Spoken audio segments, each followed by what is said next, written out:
Hello students. आज हम लोग फिर से एक नया चैप्टर क्लास 12 फिजिक्स की एक चैप्टर है वॉल्यूम 1 का। Name of the chapter is alternating current. तो हम क्या करने वाले हैं, इस चैप्टर को बेसिक्स और फंडामेंटल्स जो है इस चैप्टर का वो समझेंगे। That is the name of the topic. Today's topic और the fundamental to understand is alternating current. ठीक है, इसको हम लोग एसी भी बोलते हैं, आपने सुना होगा। AC means alternating current, right. आपके माइंड में आएगा कि सर ये जो अल्टरनेटिंग करंट है और अभी तक जो इलेक्ट्रिक करंट पढ़े हैं, क्या इस दोनों में कोई बेसिक डिफरेंसेस हैं?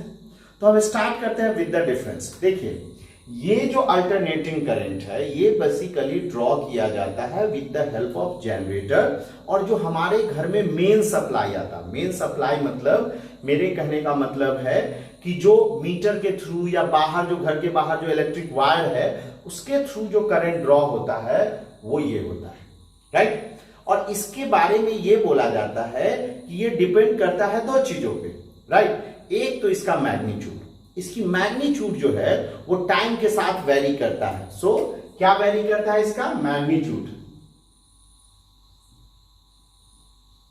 मैग्नीट्यूड वेरी करता है विथ टाइम। टाइम के साथ इसका मैग्नीट्यूड वेरी करता है, एक सबसे इंपॉर्टेंट चीज। दूसरा क्या होता है कि डायरेक्शन। डायरेक्शन जो होता है इसका वेरी करता है, कैसे? पीरियोडिकली। दो इंपॉर्टेंट चीज ध्यान रखिएगा कि जो हमारे जनरेटर के थ्रू या जो हमारे घर में करंट आता है उसका मैग्नीट्यूड वेरी कर रहा है टाइम के साथ। मतलब टाइम बढ़ा तो उसका मैग्नीट्यूड चेंज हो जाएगा, may be increase may be decrease, that is different, but changing the magnitude of the value of I and eight the same time direction change periodically. ये कैसे होता है इस पे बात करेंगे। पहले बात कर लेते हैं जो करंट अभी तक हमने पढ़ा। इसमें क्या पढ़ा? I equal to q by t, मतलब rate change of charge per unit time is called current. और यहां जितना भी करंट हमने ड्रॉ किया है by the help of cell और मे बी द बैटरी। और सेल और बैटरी के साथ क्या है कि may be the magnitude will vary but the direction is not going to vary. Direction उसका कांस्टेंट होता है, बट यहां क्या हो रहा है? डायरेक्शन पीरियोडिकली चेंज हो रहा।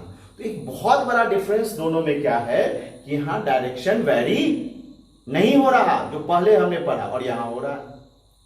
सो ये एक बहुत बड़ा डिफरेंस है, इसी वजह से हम इसको पढ़ते हैं। दूसरा, यहां ईएमएफ के रूप में हम बैटरी और सेल यूज करते थे, और यहां ईएमएफ के रूप में कंप्लीट डिफरेंट कैरेक्टर वाली चीजें आती हैं।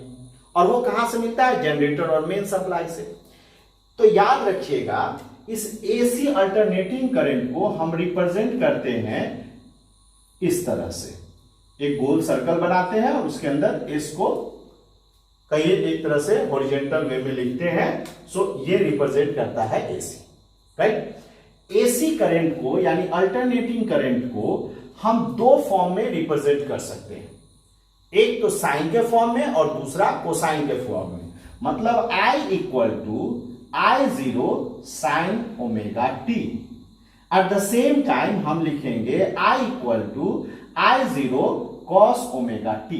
इसको दो फॉर्म में हम लोग लिख सकते हैं, राइट। साइन के फॉर्म में भी और कोसाइन के फॉर्म में। और ये दोनों क्या बताता है? इंस्टेंटेनियस करंट, मतलब एक पार्टिकुलर टाइम में सर्किट में कितना करंट फ्लो हो रहा है वो हमें ये दोनों इक्वेशन से पता चलता है। जिसमें I0 हमारा क्या है? वेयर I0 हमारा कहलाता है करंट एम्पलीट्यूड, करंट एम्पलीट्यूड, और पीक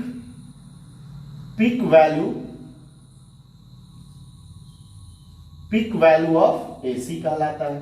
ठीक है, नेक्स्ट हमारा क्या कहलाएगा? ओमेगा। हमें पता है ओमेगा एक एंगुलर फ्रीक्वेंसी होता है और इसकी वैल्यू 2 पाई बाई टी होती है। इसको आप 2 पाई एफ भी लिख सकते हैं, जहां T is the time period and F आपका क्या है? फ्रीक्वेंसी है, जो आप जानते होंगे। नेक्स्ट हम बात करते हैं कि इसका ग्राफिकल रिप्रेजेंटेशन करेंगे तो ये किस तरह से दिखेगा। अगर आप साइन वाला यूज करते हैं तो ये हमारा टाइम t और ये हमारा करंट I0 ड्रॉ होगा, तो ग्राफ इसका बनेगा कुछ इस तरह से। ठीक है, टाइम के साथ इसका करंट का मैग्नीट्यूड क्या है, बदल रहा है। आप देखिए टाइम बढ़ रहा है इस डायरेक्शन में, तो साथ में क्या हो रहा है, I0 की वैल्यू वेरी कर रही है। तो ये हम बेसिकली यूज करते हैं I = I0 sin omega T के लिए।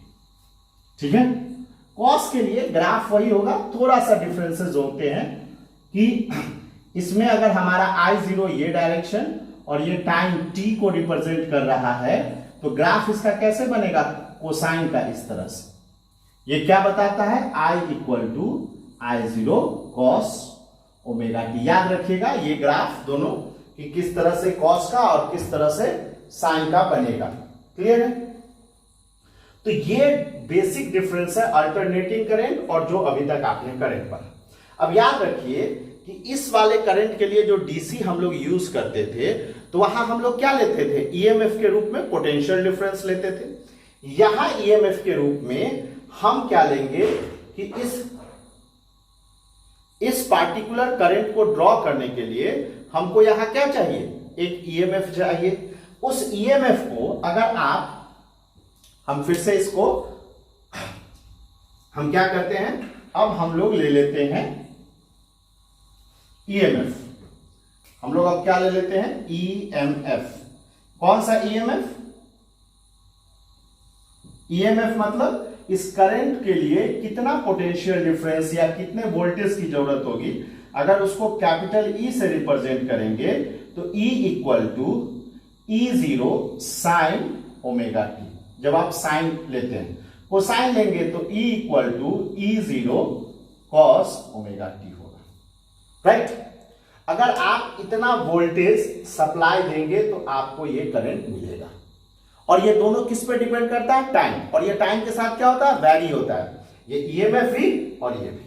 अगर हम एक सर्किट ड्रॉ करें सपोज यहां पे, तो हमारा ये हो गया एसी।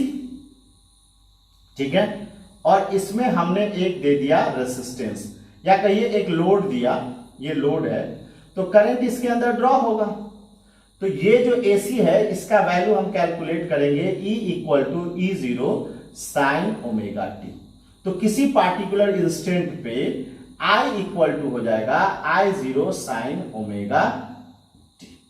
ठीक है, समझिए इस चीज को। तो यही हमारा हुआ अल्टरनेटिंग करंट, राइट, जो कि वैरी करता है विद द टाइम से, उसका direction as well as magnitude.